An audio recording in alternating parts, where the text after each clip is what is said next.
Time to talk some pro football here. Tony Dungy on loan from Football Night in America. Let me start with the hit on Rob Gronkowski. We were talking about this during the commercial break.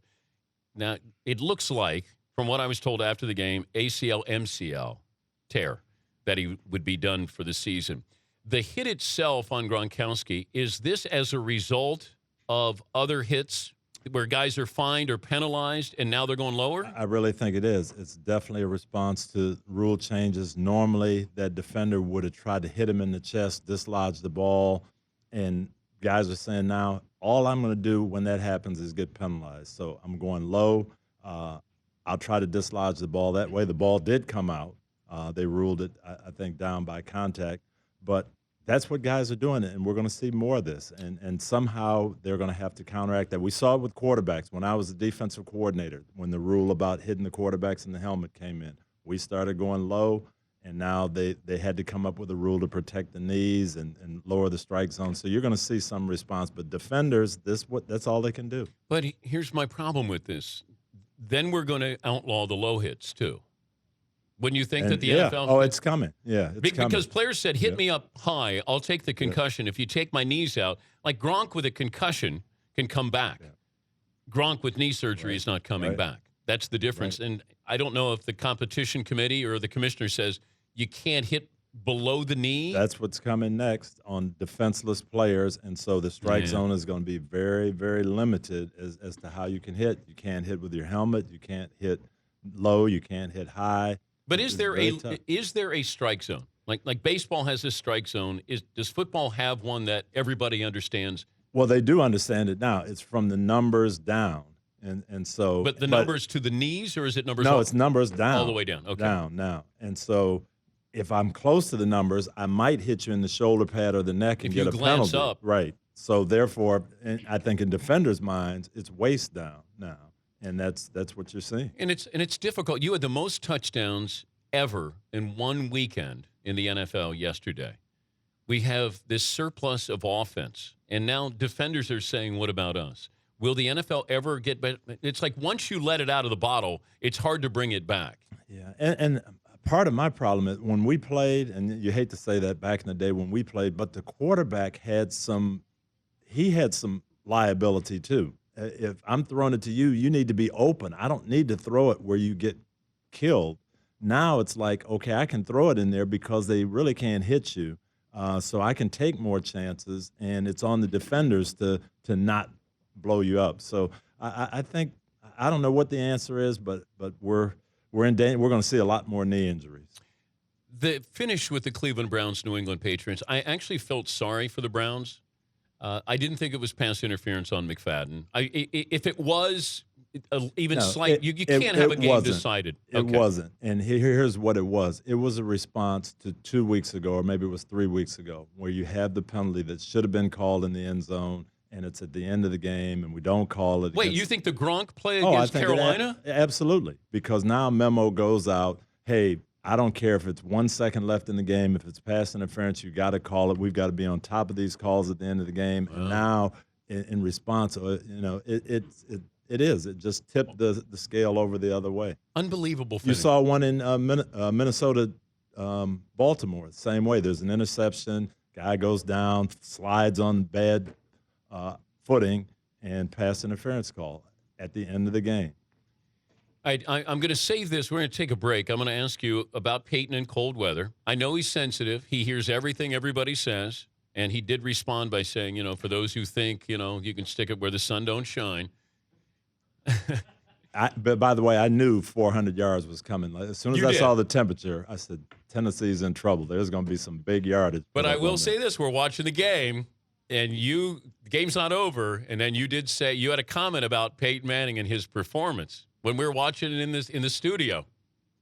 I don't remember that. Okay. Well, you tell me what it was. I will tell you during the break, yes. Whole question, McLovin. Give me the update on it, and then I'll ask that to Tony Dungy. Which would you prefer, snow for the Super Bowl or warm and dry conditions? 66% of the AT&T polls say snow. All right, what do you think, Tony? Not me. I want warm and dry conditions. If I'm a coach or a player and I battled my whole life, I finally get to the Super Bowl, I don't want to play in the snow and have, like Matthew Stafford, fumbles and balls going off your hands. And that determines who gets that Lombardi trophy. Give me good conditions so we can see who the best team is. Well, you had rain in your Super Bowl against the Bears. I mean, sloppy conditions. We did, and I'd rather play where on the field you know who the best team is. But if does it favor any style if you look at the weather here as we move into late December and January, and then a possible Super Bowl in these kind of conditions? These passing games are so dynamic. We saw the Eagles yesterday run for 200 yards in the fourth quarter against a supposedly good Lions defense.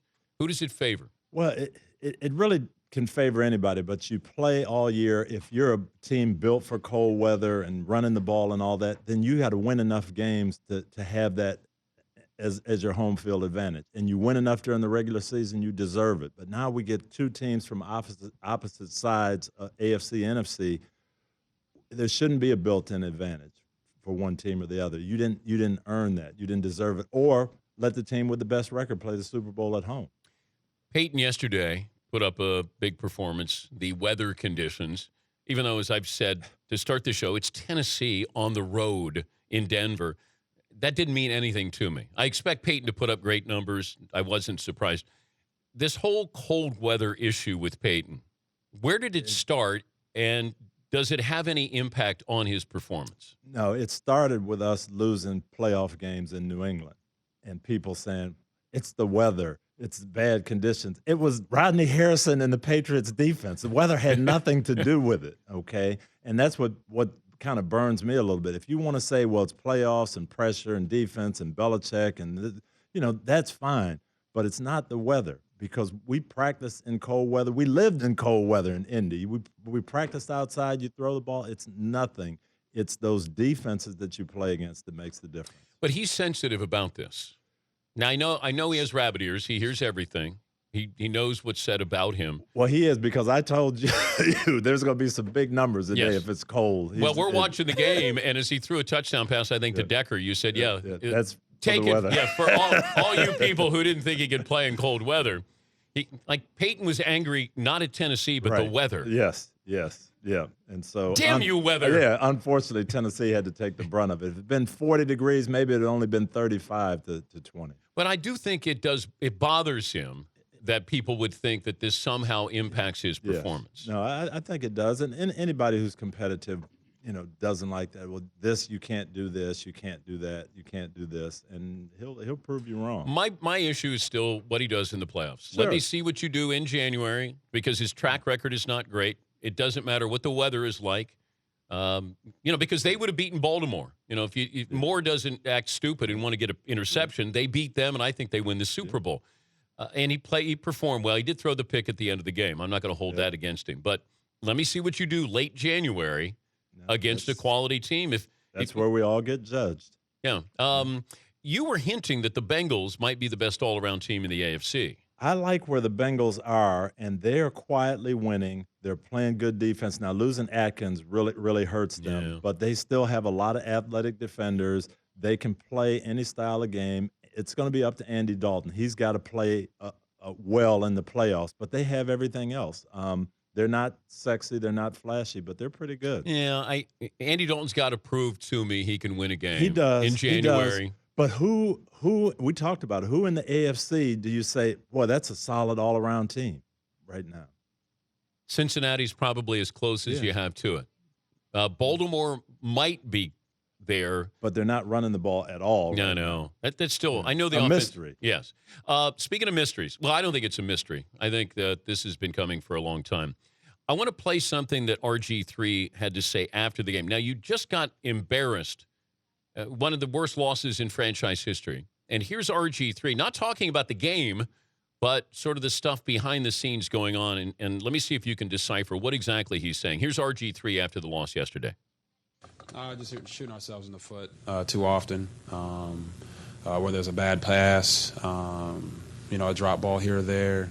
You just missed assignments. And that's the tough part about it. It's all fixable. And we know that. It's not, they played well. But it's not anything that necessarily they're doing. It's what we're doing to ourselves, and we just got to get it right. We can't keep going out there and not getting it right, and then come up here and say, hey, we got to get it right. I know it gets old, but at the end of the day, something's got to change, and we need to get it right. Well, the point that he made in another answer was he was talking about stuff going on behind the scenes. That wasn't the right one. Two-a-days, Well, if you find another even one. that, though, I mean, you are saying who has to get it right, what's got to change, we're making these mistakes. You are, to me, without saying it, pointing at the coaching staff there, rather than saying, hey, we as players aren't playing, we aren't getting the job done, or what. That I don't know what the question was there, but that didn't sound But what good. has to change? What is he talking about? What has to change? You have to play better? That's obvious.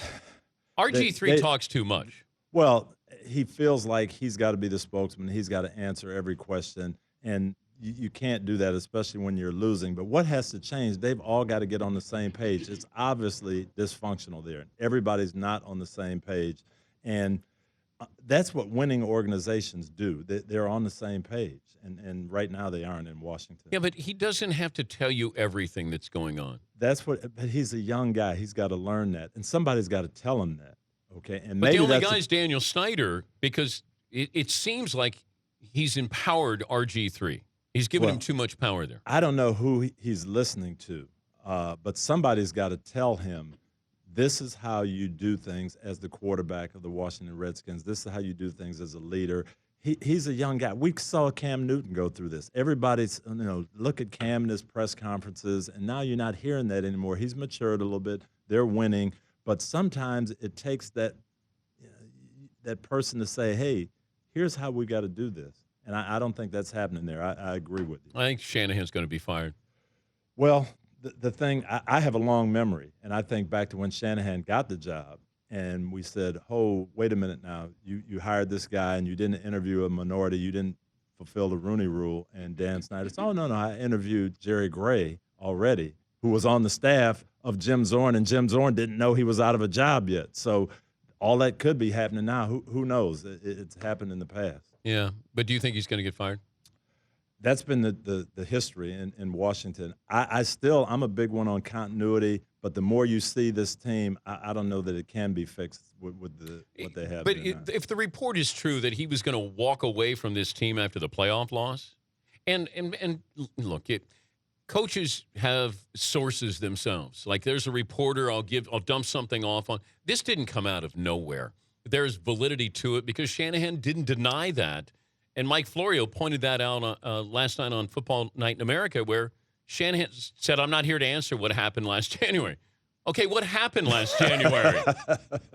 So he's ready to walk away, decides to come back, give it one last shot. RG3 has got more power than Mike Shanahan. And I believe Daniel Snyder is going to side with RG3 because you can't fire RG3, but you can certainly fire Mike Shanahan. Well, it's tough, and that is one of the problems with giving up everything they gave up and packaging that draft to move up and get one player. It's got to work. You've got to put it all together. It looked like it was midseason last year. It looked like it was great, and this was the perfect offense for RG3. What's happening behind the scenes, I don't know. Mess. But bad mess. Bad situation right now. Yeah. You got Cowboys against the Bears. The importance of this game for the Cowboys is what? I think it's huge. They've got to play a good game on the road. They've got to play good defense, and they've got to get that stigma of December or here we go again, we're going to fall apart. They've got to get that out of their system. Chicago has a great opportunity now. Detroit losing, so this becomes a big game for Chicago. This is a huge, huge game. I like Dallas tonight. I think they're going to go up there and win it, but it's a huge game. But then you got the Packers in Dallas next Sunday, and maybe, Aaron, now that they're a half game back, now all of a sudden you say to Aaron Rodgers, can you give me something here? Yeah, we were talking at the show yesterday. I'm all for sitting Aaron Rodgers down if we can't win. I don't want to take a chance on getting my franchise quarterback hurt. But now Detroit losing, we're back in it. I look at this whole thing. We've got that tie. If we can run the table, we can get to 9-6-1. Aaron, can you go? Do you feel better now? We've got a chance to do it. I think that's why I think the Cowboys really need to win tonight because I don't want to look at Aaron Rodgers coming in there, coming off a loss on Monday night. Good to visit with you as always. I'll see you next weekend. Let me know if any of these teams call you. If Daniel Snyder calls you or Bob McNair in Houston calls you, just let us know. I will say this true story. Tony texted me to say, do you want to go to dinner Saturday night? And I thought, wow, wait a minute. Is Tony going to, right? When you came in, I said, is there something you want to tell me? And you go, no. And I went, oh, I thought you were going to pull me aside and say, look, I've decided that I'm... I will say this. You would be the second one to know. Oh. But no, it was just to have dinner and enjoy Okay, some I good just company. wanted to make sure. Yeah, Paulie. Coach Dungy, sorry to interrupt, but all the Danettes were wondering, how would you characterize that dinner the other night with Dan and the guys you're out with? How would you summarize it? It was great food and great atmosphere. I'd have to characterize it as contentious. We got on the topic of who the best tight end in football was, and we couldn't get off the topic. Dan, and I have, he is a big Jimmy Graham fan. I am. I think Huge. Jimmy Graham he's a guy you have to account for. He's like Calvin Johnson. I always get dessert. I didn't even have dessert. It was just, yes. It's tough when I don't have dessert. Bro. I think Tony wanted out of the restaurant. People were looking at us. Oh, they were. Ladies who doesn't even know who Jimmy Graham is. Tell me about this Graham guy. What is he running for president? Who is Gronk? You're yelling about Gronk. It was a heated dinner. Vernon Davis was the topic of conversation. And then after a while, I go, what am I doing? Like I forgot what the argument was. All I know is it was. I'm sorry I did that to you. No. But at least the meal was great. The meal was great. Company was good. So I picked up. I made sure Tony didn't have to pay because I thought there's no. I can't do that to him. But there was one point where I saw Tony actually leaning back in his chair. He was distancing himself as if there were. I was looking around at all these people who just came to have a nice evening, and they're enjoying the great Italian food. And I'm telling you, it's Gronk. Are you kidding me? He can't do what Vernon Davis can do. Jimmy if Graham. I was drafting right now, it would be Jimmy Graham. Are you kidding me? And then I would go to Tony. Sometimes I'd say, so Tony, who would you take? Jimmy Graham, Vernon Davis, or Gronk? One game. And then he goes, well, Jimmy Graham. And, well, what kind of system? Well, it doesn't matter what kind of system. And there were people, they put us in the back, and they were like tables just staring at us. Like, what is those guys, we'll take whatever they're having. They're very passionate over there. We'll have the Jimmy Graham, please, to go.